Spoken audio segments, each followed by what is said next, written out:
How's it going, guys? Welcome back to Gary's Mod, and welcome to the Backrooms. Now, this map has nothing to do with the video, but I wanted to just shout it out because it's a really cool map, and it's based on the movie Backrooms, which I just saw yesterday, which I know I'm really late. I wanted to see it when it came out, but yeah.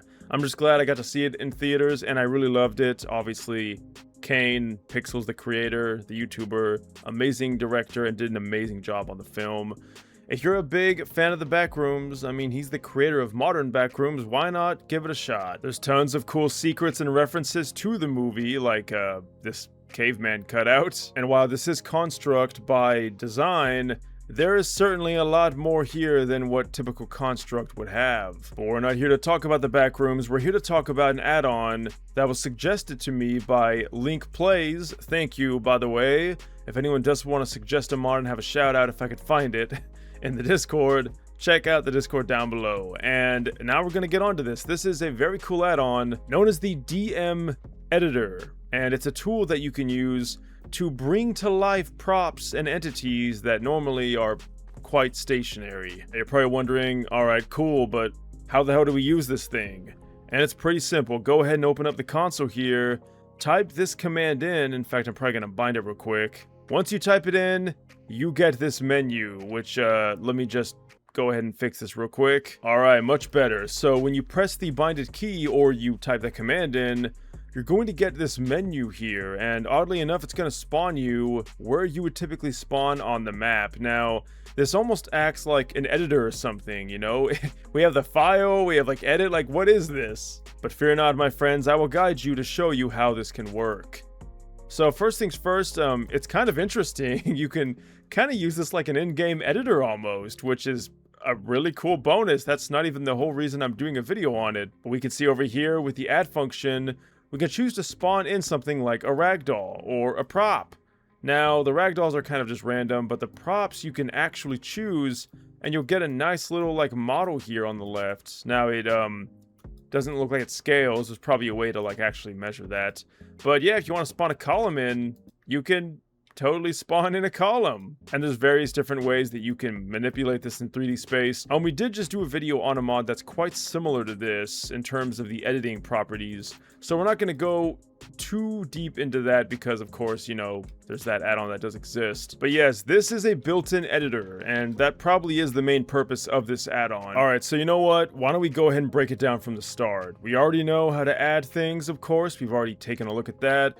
And this add-on, by the way, guys, even though it looks kind of like a scary editor, I promise it's very simple. You can see, like, there's not that many options in each of these pull-down menus here. Let's go ahead and add in a prop. Why don't we go ahead and do... how about this? Alright, so here we have a nice sink. Now, obviously, we know we can click it, we can change it, move it around in space. What we can also do is we can click it, and there's two different edits. You can click on the one to the left. This is going to show you like the materials that it uses, the properties of the item, and then we got a cool little model viewer, which we're very familiar with.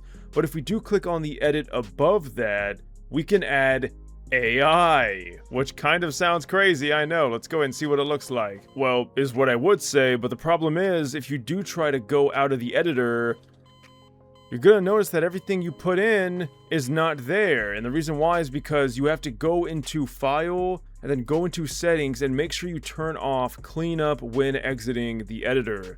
I don't even know why that's even on by default, but, you know, maybe there's a reason. We want to keep things, of course, where they are. So we're going to go ahead and click on this. We're going to add that AI. We're going to go ahead and leave the editor now. And when we go here, hey, this thing is alive. And I know it's kind of rudimentary. It doesn't really do much. It kind of just waddles around and, you know, looks like it's trying its best to get out of the Backrooms. But it's still pretty cool, you know? It's buggy, for sure, and, you know, you can definitely break it in many ways. But it's something you can do to bring physical objects that don't typically move to come alive. Alright, now what if you're done with the item? Well, it's simple. Simply click delete when you click on it and it's gone. Now, here's the thing. What if we did this to ragdolls? We're going to go ahead and do this, add some AI, and let's go ahead and take a look.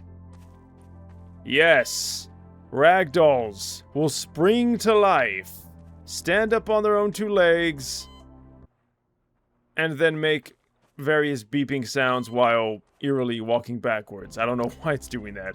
Again, this is more of just like a fun, kind of goofy thing. What the hell is that?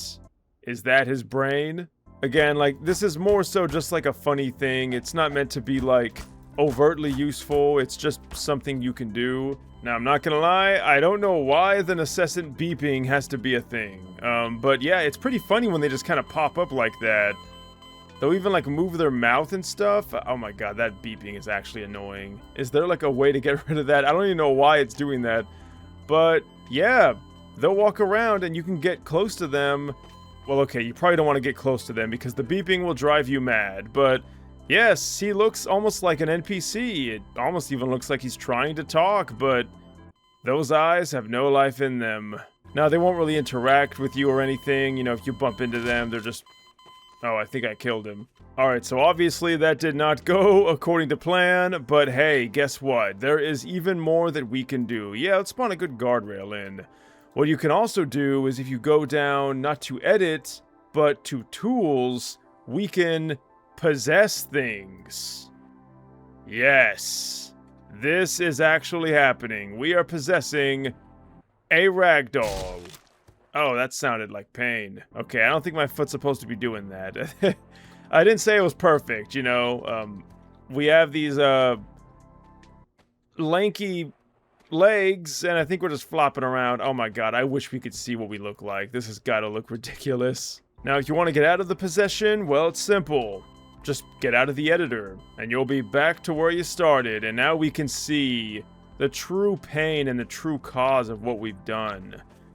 I don't know what happened to her leg, but it's definitely our fault. Now, the cool thing is that you can use the Q menu while inside this menu. So we got double menus going on here, and it's not just ragdolls you can possess, but you can even possess NPCs, which, you know, isn't really all that different, but this is a lot more useful because, I mean, this looks pretty good. Even though there are definitely many ways to already do this, I like how the camera even realistically kind of sways and moves. It really feels like I'm playing Odessa, which I guess explains why I feel so terrible right now. Now, you cannot jump or do anything of the sort, unfortunately. You can just kind of do the basic stuff.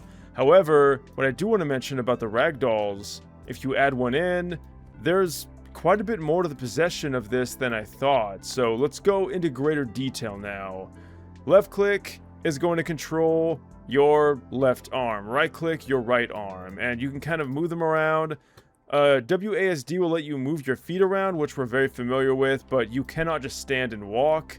The creator has kind of made that very apparent. Space lets you jump though, so you can yeet the ragdoll into the air for whatever reason. Yeah, still not all that useful, but kind of fun to just flop around as a ragdoll. And last up, we have a map generator, which when I saw this, I'm like, what the hell is this? I couldn't believe when I saw this. Like, can we generate an entire map?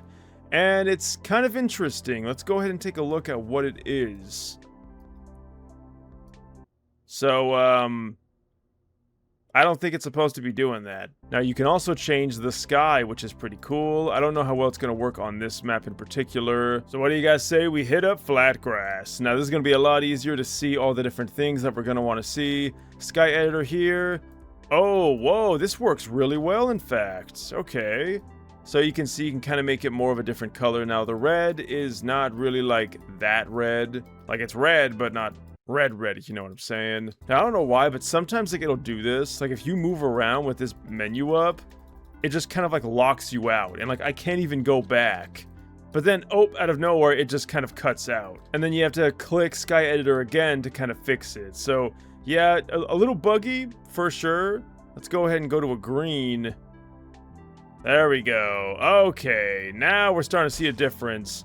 So yes, you can change the sky with this tool, which is pretty rad. Next up, we have a map loader. Now this is pretty cool. We can load up all the maps that we have down here. Now, like, let's say we wanted to go to Big City, for instance. Well, we have Big City improved. I don't know where regular Big City... Wait, hold on. Do I not have Big City downloaded? Well, anyway, we have Big City arrow. Click on this, we can load map, and it'll load up the map. Now, is this useful? Probably not, because you could just, well, start new game and then load the map from the menu. But if you're already in this menu and you don't feel like pressing escape for some reason, you can do this.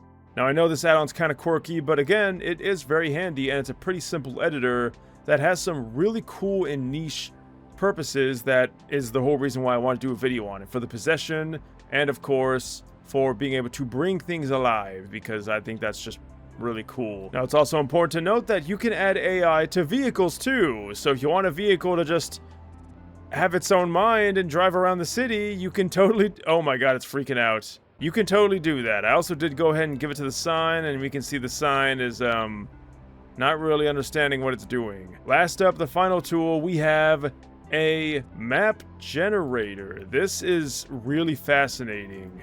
We can go ahead and generate a map here. Oh my god, I don't know where the hell I put that. Oh! Okay, so I just generated it, and it spawned in a bunch of random items. We have some airboats. We have, some props. Wait, are these like props that are on the map?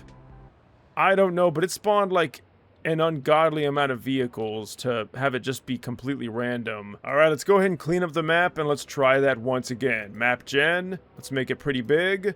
We also have an intensity too, and let's generate the map. It's gonna be a little slow. You know, it's gonna freeze for a bit. Hopefully it doesn't crash the game. Whoa, there we go. That is more what I was expecting. I don't know what that first time was, but check it out.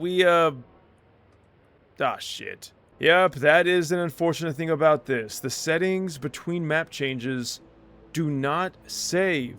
So you're going to have to constantly, every time you launch this until they update it, you're going to have to constantly turn off the delete everything when you leave the editor option, which again is very annoying. I don't know why it's on by default, but let's go ahead and generate that once again. I think it's still the same.